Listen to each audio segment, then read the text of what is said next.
back to Miss Cindy's Kitchen. I'm going to show you all what we're having for dinner tonight. I found a really good deal on some chicken breast cutlets, and I thought, you know what, we haven't had Parmesan chicken in a while, so I'm going to make that and show you how it's done. And then we also happen to have a spaghetti squash on hand, so I thought I haven't had spaghetti squash in a while, so I decided to make that in addition to the Parmesan chicken. Ooh. So that's been baking at 350, the squash. Basically, you cut it in half, put it cut side down on a baking sheet with some oil, and just let it roast. So that's going to be cooking while we're making the Parmesan chicken. And I've got my cast iron heating up with some olive oil. And the way you do this is you bread it first in the flour mixture, then in the egg mixture, then in the breadcrumb mixture. And as I'm frying them, I'll show you what the ingredients are. I've already prepped them so I can get this going. So these are the chicken cutlets I got earlier, and you need to make sure they're completely dry. So I put them out on some paper towels so any of the chicken juices will be absorbed and dry out. So first we bread it in a flour mixture, which is a cup of flour, a teaspoon of salt, quarter teaspoon of pepper mixed together. We're going to bread that, and then we're going to put that in the egg mixture. And you always want to have two different tongs for the different steps of breading, otherwise you're going to end up with things all stuck to themselves. So how many eggs do you use for the wash? 2 eggs. 2 eggs. 2 eggs scrambled. And then the breadcrumb mixture is 2 cups of Italian breadcrumbs, a half a cup of Parmesan cheese, preferably the fresh grated, and if not that, then the canned powdered stuff, and then a teaspoon of garlic powder. Okay. And you just put them each in a little dish and. Yeah. Ooh. Let me turn the heat back up now. Yeah, that looks good. Yeah. So now we're going to bread each one, and we'll probably have to do it in 2 batches. And then after the chicken is fried, we put it in a baking dish with some spaghetti sauce. So I'll show you that step in a few minutes. Just out of curiosity, why do you put it in the flour Why is it double breaded? Why do you put it in the flour first? Well, that's what the instructions say to do, but Okay. basically it gives the a thicker crust and kind of seasons the meat. And I noticed you just lie it in there. You don't like flop it in there or drop it in there. You just kind of gently just. We gently place it in there so we don't slosh and make a mess. Okay. Because someone has to clean up the mess, and someone doesn't want to clean up the mess, so we prefer not to make a mess. You also don't burn yourself. Yeah, you got to be careful in the kitchen. Even when you're in a hurry, you don't rush and make a mess or make mistakes, because if you do that, you can get hurt or ruin your recipe. So it looks like we're just going to have to settle for the 4 pieces at the same time. And then we're going to do this other cutlet. One of my favorite places to shop is our local grocery outlet. And frequently on Saturdays they have really good markdowns. So when I found the chicken cutlets on a good markdown, I was like, you know what? I know what we're having for dinner. Kind of like Phineas and Ferb when they choose their adventure for the day. Phineas, I know what we're going to do today. No, it's actually Ferb. I know what we're going to do today. It's Ferb. Ferb. See, that's why I got you guys here. Gotta correct my cartoon references. Yeah. And then I'm going to put it in this baking dish when it's ready to go in the oven. So you fry the chicken cutlets on both sides. Okay. And you put it in the baking dish with a jar of spaghetti sauce and shredded mozzarella. However, today we're going to be using cheddar. Actually a Colby Jack mixture, because that's what I had on hand. So, let me get another pair of tongs here. Ooh, it looks like that's getting a little bit done. But the thinner cuts of meat will cook fast, so just keep an eye on your mixture. So that needs to, I'm going to move that back a little bit. This one side of the stove, or the burner, cooks faster. So that's why this one's dark and the other ones aren't quite there yet. But that one's done. So look how golden it is. Oh my gosh. Yeah, look at that. Yeah. Oh. And it looks like you use just a little bit of oil. Yeah, I put about a good 2 tablespoons of olive oil in the skillet, and then I rubbed it around with the brush. Having these pastry brushes is very handy. It lets you spread oil on a pan or butter on a pastry. They're just very handy. I have several of those, kind of like I have several of all the utensils I use all the time. Yeah. If you're going to use an item frequently during your cooking, you need to have multiples of it. Like I have multiple tongs. I have multiple scrapers and spatulas. I have all my nylon tools for cooking. And I have 2 different tongs for the breading. So if you've got a well-equipped kitchen, it makes your life a lot easier. So you don't need to overcook the cutlets because they're going to finish cooking in the oven in the sauce. But this way they get mostly cooked, and because they're relatively thin, they'll cook through pretty fast. Okay. So like this one, I can tell is already done because it's smoking. That one burner is very hot on that one side.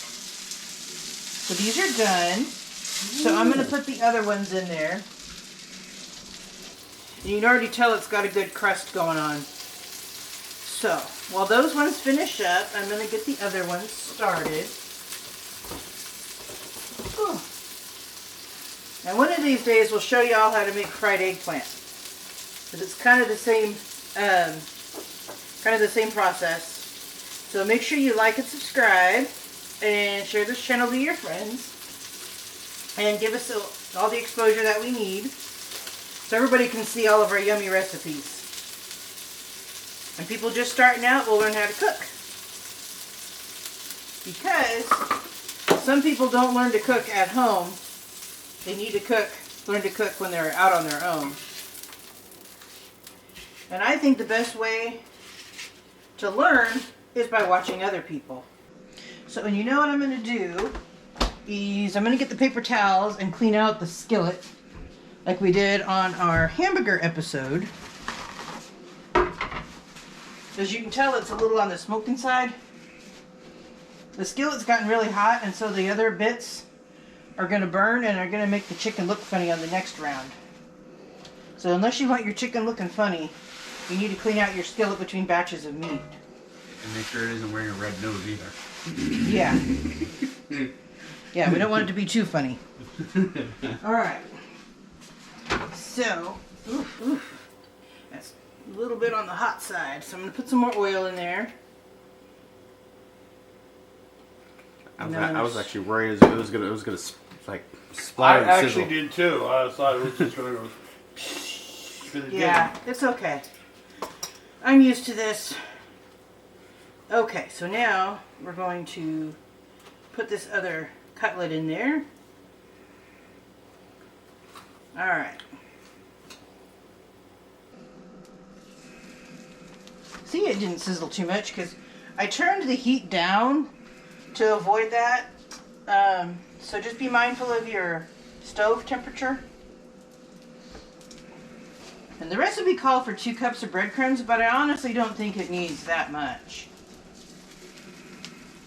Seems like a little much, but it might need some more egg. But we've only got 2 pieces left, so I think we can get through. Ugh. So that's all the breast meat.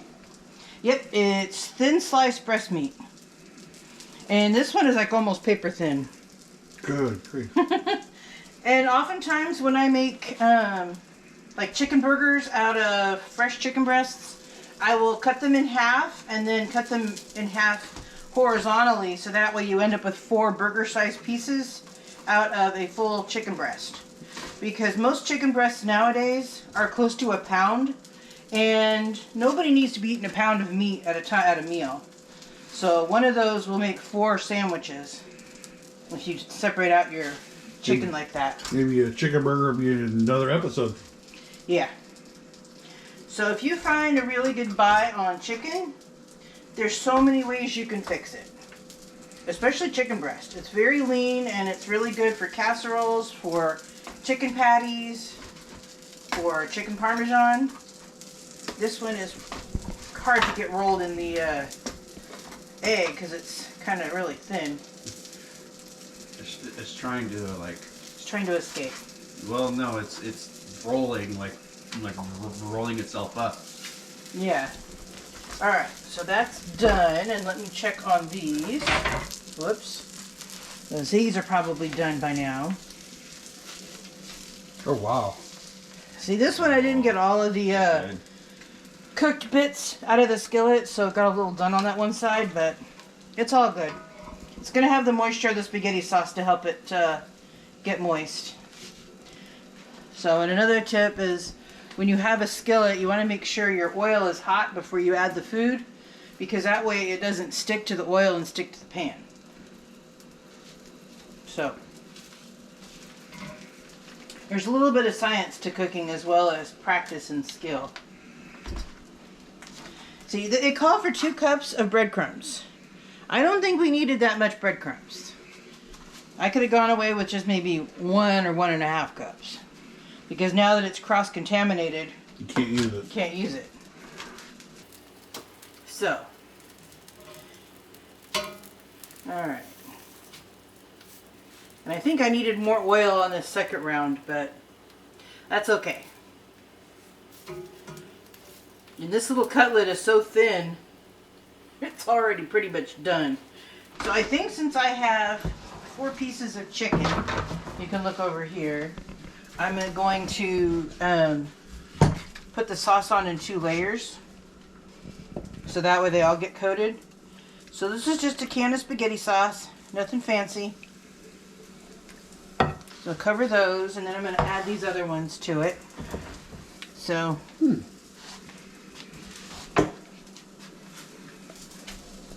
these cook pretty fast because they're very thin pieces of meat.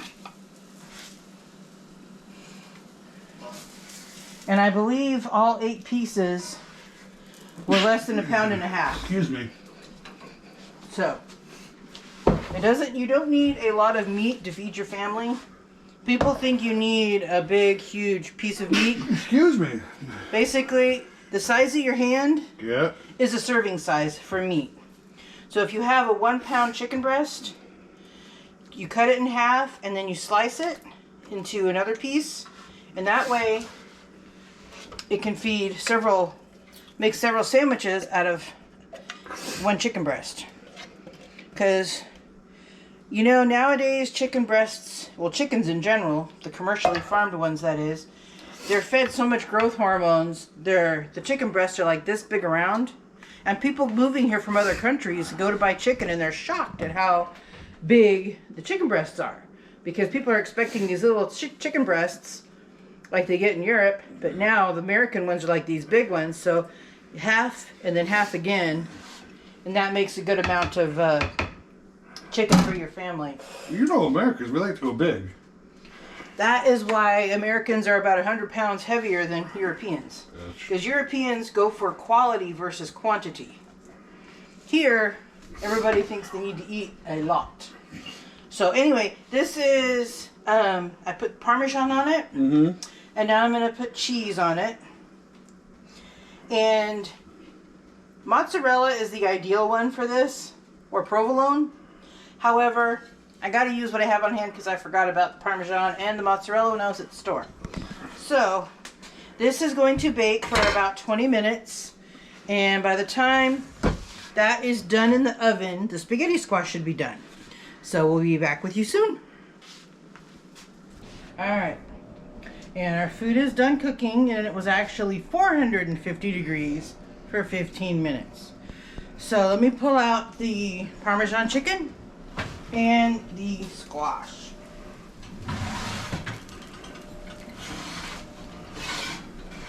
Oh, That was a big squash. yes.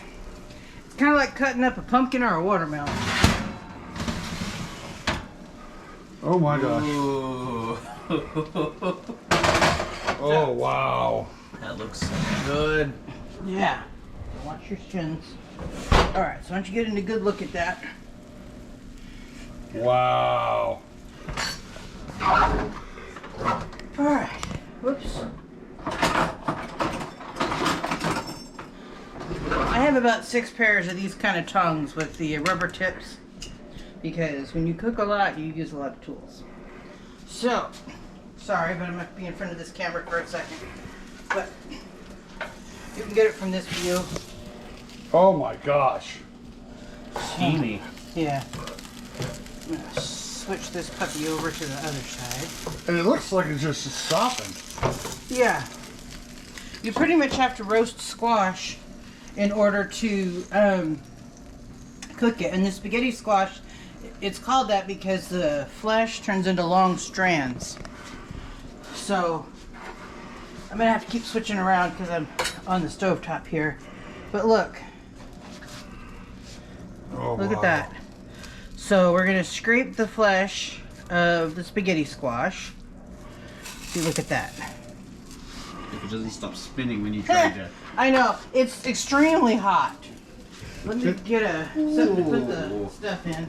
And so all you did was you just cut it in half. Yeah, I cut it in half and I put olive oil on the pan and then just cooked it cut side down for about an hour altogether. First part was about 350 for maybe about half an hour, and then it finished off at 450 while the Parmesan chicken was cooking. Okay. Yeah.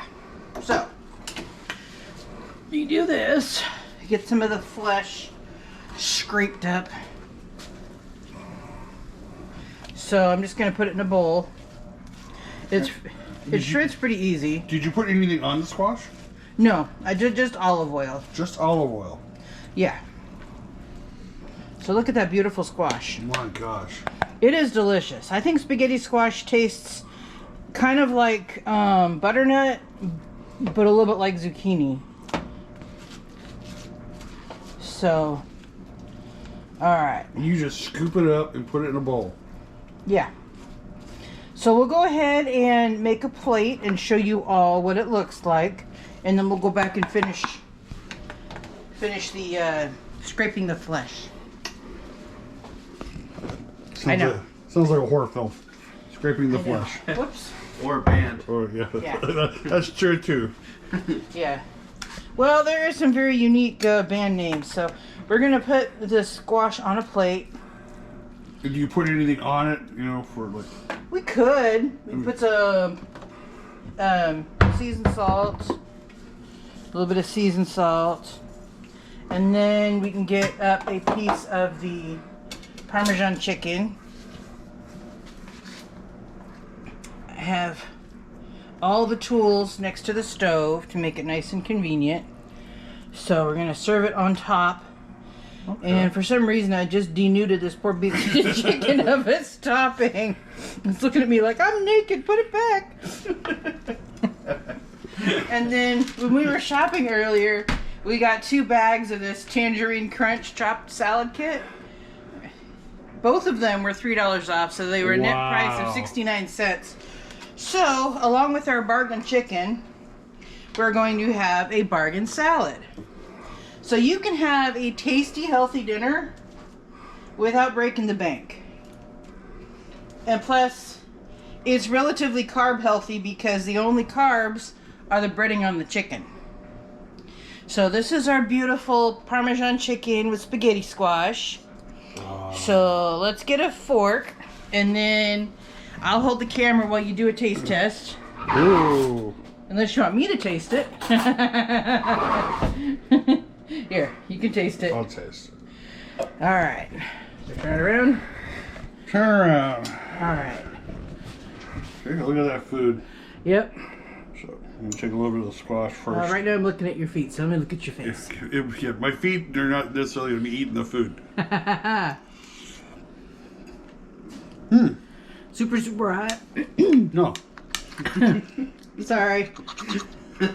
I had a bite of salad. I am super, super hot. I had a bite of salad before we started filming again, and it came back.